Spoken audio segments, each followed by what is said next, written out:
Good day, everyone. So, today I'll be discussing a very important topic in the field of educational management. So, we're going to talk about the levels of educational planning, understanding how policies are designed, implemented, and evaluated at the different scopes within the educational system. So, this is Sir Jikens.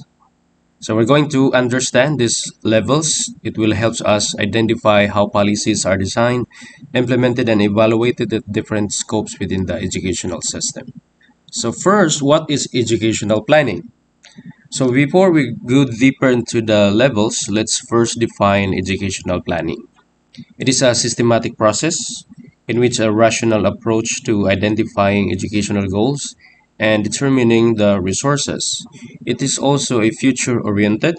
It ensures education systems respond to present and future societal needs, and also action focus. It outlines the timeliness and specific actions in the education sector. So again, educational planning refers to a systematic and rational process of identifying goals and determining the means and resources to achieve them, and also outlining timeliness and actions in the education sector. So it ensures that education systems respond effectively to the present and future needs of the society. So there are four levels of educational planning. It can classify it into four major levels. We have the first one in the bottom line, we have this macro or macro level planning. It's all about the national and international level. And next is the level planning. It's on the provincial and regional level. And we also have micro level planning. It's about the school or the institutional level. And then on the top, or in the last, we have this nano level planning. It's about the individual learner focus. So let's going to explore each one in detail. So first, we're going to talk about the macro level planning. The macro level planning happens at the national or regional level. So it is often concerned with broad policy frameworks, allocation of national resources, long-term goals, and overall development strategies. Examples for that is the National Education Development Plans. We also have policies on free basic education, and we also have the government budget allocations for education. So we have these national policy frameworks. It's a broad policies that guide the entire education system. We also have resource allocation, the government budget distributions for education sectors. And lastly, the long-term goals in which the national education development plans spanning through years. So agencies involved like the Department or Ministry of Education have these national planning commissions or international organizations. Example for that is the UNESCO and the World Bank. Now let's proceed to the next level. We have this meso level planning. It is conducted at the provincial, regional, or a state level. It serves as the link between the macro and micro levels. So it focuses on the adapting national education plans to the local context. Example for that is the regional adaptation. It's localizing national policies to regional context. The next one is the provincial programs, the teacher training and resource distribution at the provincial level. And lastly, the cultural integration.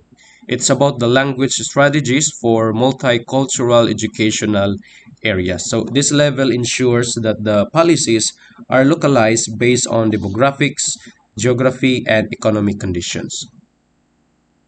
Another level is about the micro level planning. It happens at the school or institutional level. So it focuses on the day-to-day operational aspects of education. Example for that is the school improvements plan, in which there is a strategic plans for enhancing school performance.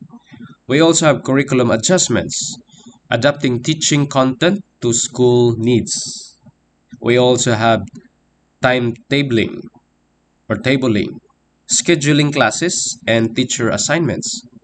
And lastly, we have this student services, in which there's a planning support systems for diverse student needs.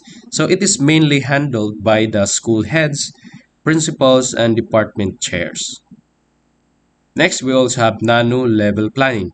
So this is the most individualized level of planning, and this is the last level of the educational planning.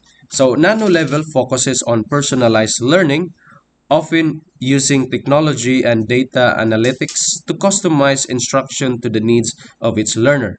Example for that is the individual learning plans, in which it customizes educational pathways for each students.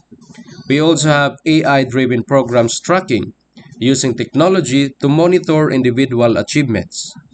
And we also have personalized interventions. It's targeted to support for struggling learners. So it is gaining importance in the digital age where learners follow different paths and paces. So let's me show you a quick summary of our discussion today. So to conclude, the different levels of educational planning ensures that the decisions from national policies to individual learning goals are aligned, also responsive and effective. So each level plays a crucial role in delivering quality and equitable education for all. So as educational leaders, it is important to understand these levels to contribute effectively in our respective roles, whether in policy, administration, teaching, or in the research. Thank you so much for listening. See you in our next video. Bye bye.